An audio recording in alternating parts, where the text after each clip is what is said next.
Our next tactical topic is the discovered check. Now, what exactly is a discovered check? Well, usually when you give check, you move a piece to a place that attacks the other side's king, and then that's check because you're attacking the other side's king with your piece. But discovered check is when you move a piece, and that piece is not the one that gives check.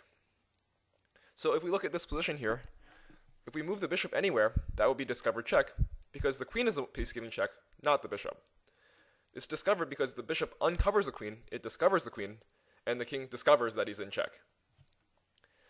How do we use this to win material? Well, let's take a look at the first example here. Now, if we normally move our bishop anywhere, we might even think this is a skewer. We're skewering the queen on e7. So perhaps after king d6, we actually do win the queen here. However, the correct move here is to play bishop g5 check. This way, no matter where the king moves, we can win the queen directly here with the bishop taking the queen. We use the fact that he's in check and cannot respond to the attack of the bishop on the queen, therefore winning a queen. Let's take a look at another example. Okay, for our next position, we'll be playing as black. And if we count the material right now, it seems like white has a queen and a pawn for a bishop and a knight. So that's approximately 11 points for 6 points. So that's a sizable amount of material. I think white's doing quite well in this position. However, black has a trick here that he can use to make sure that he wins some material back.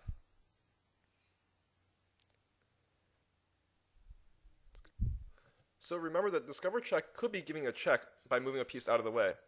But we can also have discovered check just simply by using a discovered attack with a check. So when black plays bishop takes g2 here, white recaptures the bishop. Black can take the rook on c5. Notice that white cannot respond to the attack on his queen with the rook because his king is in check right now. This also counts as discovered check because we give check while using a discovered attack. The queen suddenly discovers that the rook is attacking it when the bishop moves. Now let's go on to the next example here.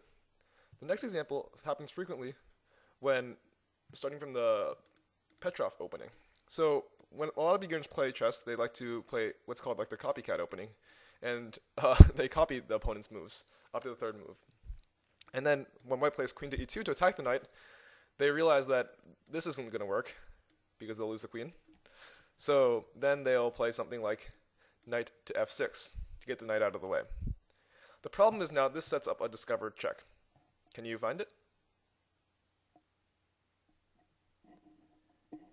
If you need more time, you can pause the video. But the correct move for white to play is to play knight to c6 check.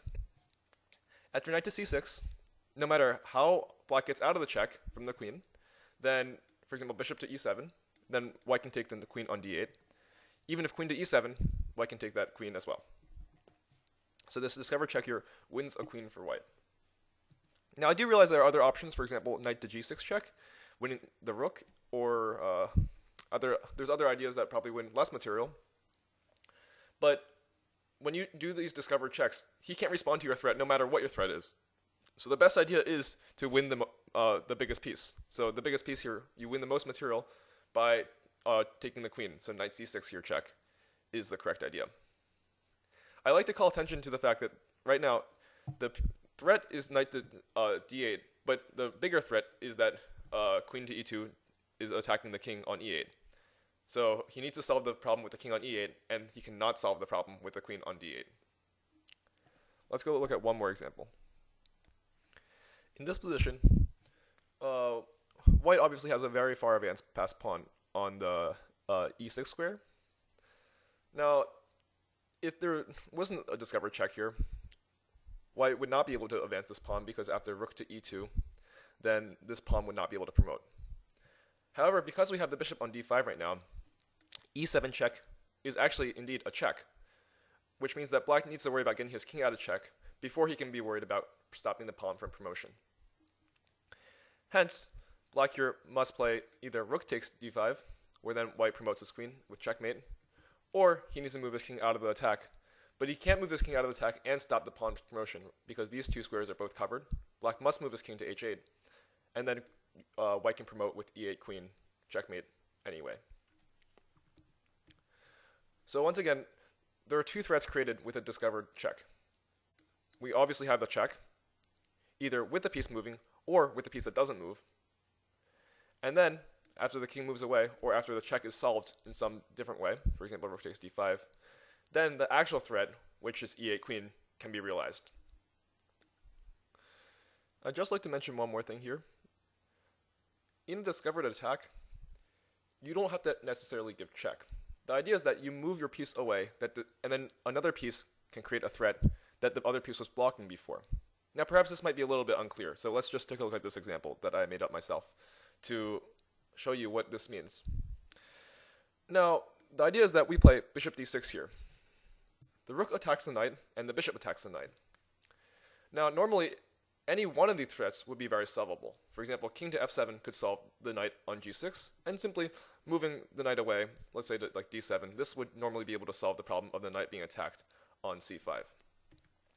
The problem is, with both of these threats together, white manages to at least win a pawn here after, for example, knight to e4, to counterattacking the bishop, takes king f7, and rook takes h6.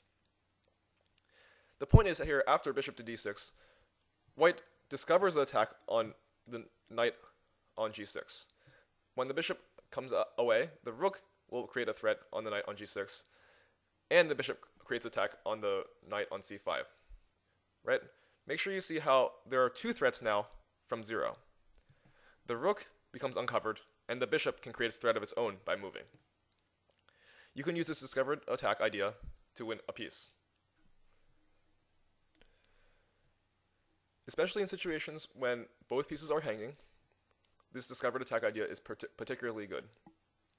I included this position just to show that discovered attacks do not necessarily have to be checks.